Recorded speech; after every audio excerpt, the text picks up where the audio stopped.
welcome to the links. It's a new year and that means a new intro and a new me, with more movement and emotions and all. It kinda turned into a tradition thanks to my indecisive brain. But that's okay, and so we will start 2021 with a wonderful and super epic special video. It's a collab. But not just any collab, it's a collab within a collab. No, I did not turn crazy. Let me explain. Dollmotion hosted a big Divus Collab, and I was absolutely sure that I wanted to participate. For everyone not knowing what I'm talking about, Dollmotion is another doll artist here on YouTube, and she makes really cool stop-motion videos with her dolls. The story takes place in her own universe, the Divus universe, and it's incredibly great. I'm a big fan of her work. And you know who's also a fan of Dollmotion? Enchanterium! So I asked Alex and Barb if we want to collaborate within this Divus collab, and they said yes. We decided to create a couple that goes to school to have a rough age. But besides that, we kept all the information secret. We had no idea what animal type, gender or personality the other artists would make to have a surprise at the end what couple we created. It was so much fun and I felt really excited. For my doll, I decided to create a Shiba Inu, a Japanese dog race with beautiful fur. But let's stop talking and finally start, right? For this project I wanted to use this BTS fashion doll, since I decided to create more male dolls this year and wanted to start off strong with this. Like usual, I first removed all the factory hair by cutting it as close to the scalp as possible. It was kinda stubborn since his hairstyle was probably fixed with lots of glue, but well, I got rid of it in the end. After that, I heated the plastic with a hairdryer to remove the head from the body without damaging the neck pack. That is necessary to remove the remaining hair plugs from the inside of the head by scratching the plastic with a screwdriver. But it was not working so easily, and after pulling out the first plugs, I saw they were melted instead of glued. So all the decapitation was basically useless since I cut the head open and removed the plugs one by one. After that, I would normally wipe away all the factory paint with pure acetone, but this time I used this printed on face as a guideline to cut out his eyes. All my dolls get inserted eyes, and I liked the shape and size of his, so I wanted to use them. It wouldn't be a real doll for a Dollmotion collab if we would keep the human ears, so off they go! If you're a regular watcher of her videos, you will agree on that. Next to his ears, his human nose had to go too, to make space for an animal nose later on. And then it was finally time to get rid of his factory paint by using pure acetone. But strangely, it was really hard to remove. I don't know what paint or sealant they used, or if my acetone is just not acetone.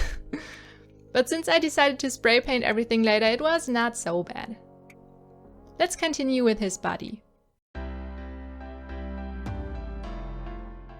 As a dog in the Divus universe, he's supposed to have bent legs, so I cut them first to put them back together at an angle.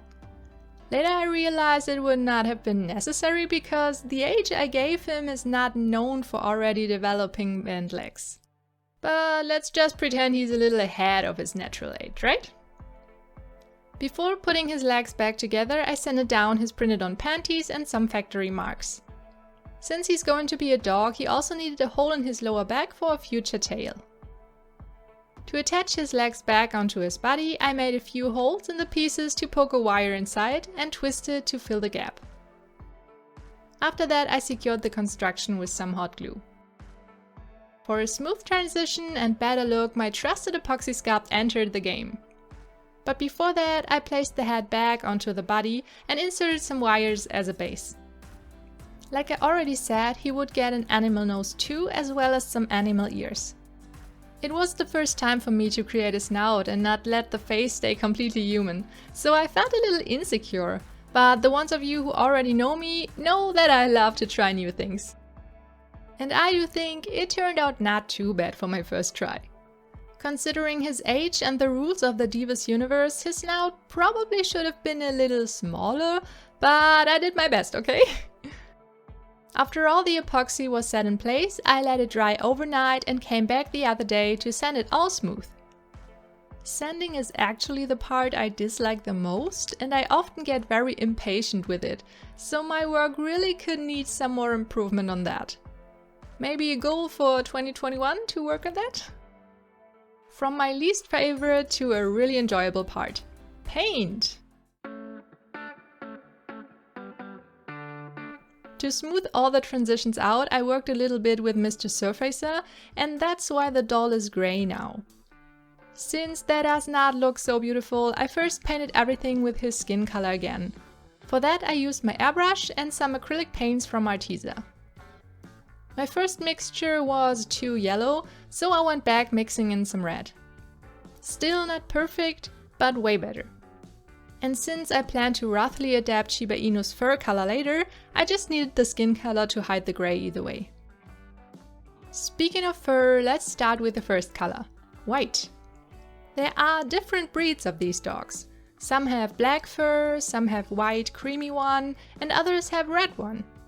I chose the red color cause I love red hair really much. Nevertheless, all of them have a white side of their body. Mostly the belly and half of their face, as well as the inside of their legs. So I wanted to adapt that to the doll as well. When that was dry and secured with several layers of Mr. Super Clear Sealant, I turned him around to add paint to his back. I really don't know why, but my camera turns every reddish brown into a very saturated orange. But I guess with the help of editing you'll get a proper impression of the color. Since I was already at working with acrylics, I decided to also add the basic colors to the face already.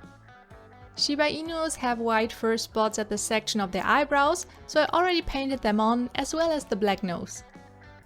After that I added again several layers of sealant to secure the paints. The sealant gives the plastic a rough surface, so the powder of my soft pastels stick to it, and I could start shading his face.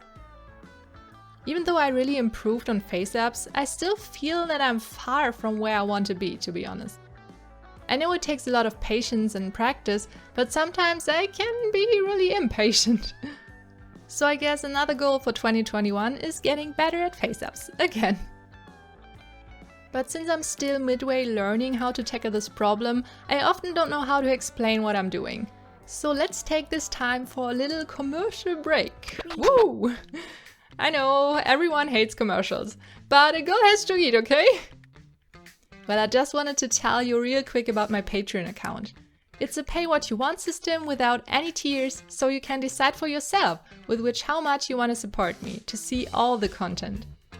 That includes work in progress pictures, sneak peeks, early access to mostly all of my YouTube videos, and one exclusive video every month. This month, for example, I moved my whole workspace into a dedicated studio and filmed the moving process. So yes, my lovely patrons already know my face. I'm really thankful for every single one who supports me. And if you want to be one of them, even without joining our Patreon group, you can still hit the bell button to never miss a new video here on YouTube completely for free. Thank you so much! Back to the doll, the face-up and body blushing were done, so I secured my work with several layers of Mr. Super Clear Sealant.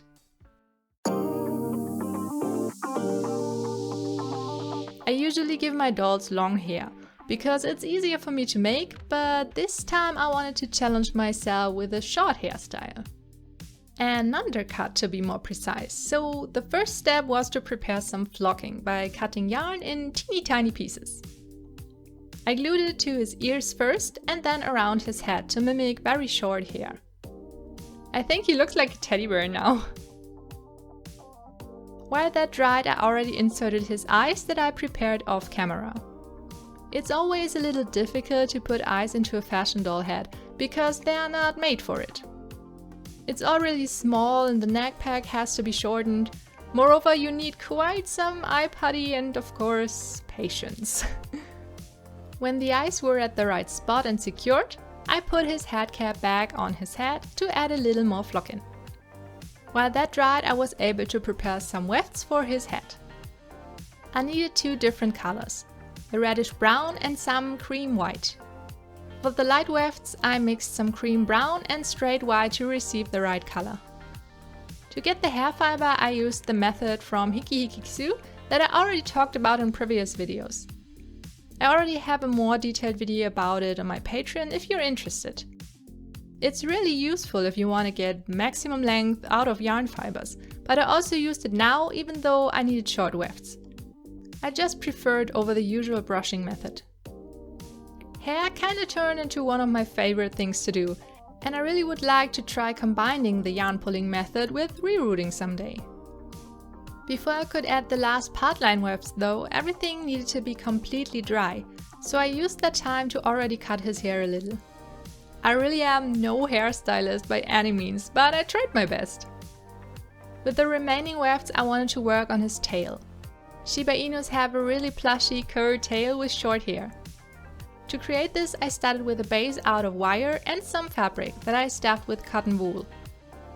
After that, I painted one side with white fabric paint and started gluing the wefts around it. First, I covered the tip with brown wefts and then added all the white ones. Waited for them to dry, cut them, and added all the brown ones.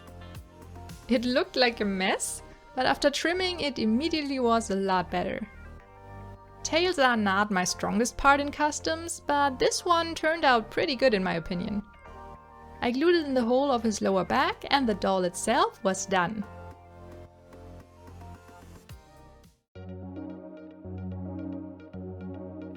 For his outfit I used a pattern from Dollightful to sew this cute little sweater. To give it a little more pep though, I wanted to edit this Shiba Inu iron-on print. I thought it just would be too adorable to resist. So I cut it, placed it where I wanted it to be, and attached it with my miniature iron. It worked perfectly fine and I was super happy with the result. As pants I used some of the original ones the doll came with, so there was no need to sew something. But that gave us some more time for accessories, like shoes. These are also original BTS doll shoes, but plain white seemed a little boring to me, so I started painting them. Adding some blues and blacks made them not only fitting his outfit way better, but also way more sport shoe-like looking. It took a few layers to get the paint even and clean, and I secured everything with Mr. Super Clear Sealant again. I also found these Barbie accessories that I really wanted to use for him now. First I started cutting the straps of the backpack because I wanted to add better ones later. But before that we needed to change the color of the items by dyeing them. The backpack took the color really good, but the headphones needed to be painted with black later. To make the backpack look a little more high quality, I went in with some browns and silver to emphasize the printed on closures and patterns. What do you think? Doesn't it look so much better? I also found this little bone-shaped charm that I couldn't resist adding since, well, he's a dog. For the new straps I cut 2 ribbons and added a buckle to each of them before gluing them to the backpack. Can I say that I like it a lot? Because I like it a lot. For the headphones I first added some micro glitter for an extra sparkling effect before gluing on some polymer clay nail art pieces on top. And with that, we were done! The doll, the outfit and all the accessories are finished and ready to be assembled. And here he is, my little Shiba Inu boy named Shin. Even though he was quite a challenge for me because of his animal snout, his hairstyle and the fact that he's a male doll, it was really fun. And I'm also super happy that he can stand alone, as you can see. Thank you again Dollmotion for this super awesome collab that challenged me to try something out of my comfort zone. Don't forget to check out Dollmotion's video about the collab. And of course, thank you to Enchanterium who collaborated with me within this collab. They even came over to my channel. Hey Alex, look at this handsome gentleman. Do you think he's a good match for Becky? Oh Barb, you have a good eye. They are a beautiful couple. If you want to see how we made Shin's girlfriend Becky, check out our channel Enchanterium, where we give new lives to all the dolls. Thank you Lisa for inviting us to this collab. It was a pleasure to work with you. It really was great to work with you girls. Thank you for coming over. And now guys, I bet you're super interested in his story and seeing Becky, right?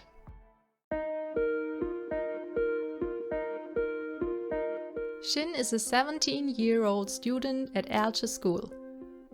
You can basically describe him as a typical high school football player, very active, outgoing and self-confident. He has many friends and can barely sit still, what makes his grades not really the best, but he doesn't care. Shin actually is a really fast learner, but only if he wants to. And since he's a real pighead and hates to be patronized, he mostly does not want to. During class breaks, he's always playing with the other boys from his class.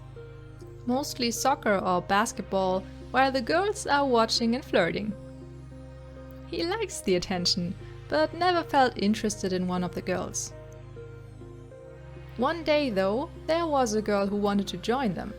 She was younger, but obviously really good at basketball, so Shin lost against her, something he really disliked. The following weeks they developed a rivalry, turning nearly everything into a competition. Who's better at sports, who can eat spicier food, and so on. What nobody knows though is that after school they started meeting in secret, since next to the rivalry, they kinda developed romantic feelings towards each other too. Becky is the only one who knows about Shin's softer side. That part of him that is incredibly loyal and likes to cuddle a lot. That was his little story. I hope you liked it as well as the whole video.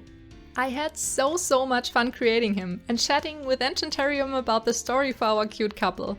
They were so awesome to create the lovely couple pictures too, so a huge thank you again Alex and Barb for that too. What a great start in 2021.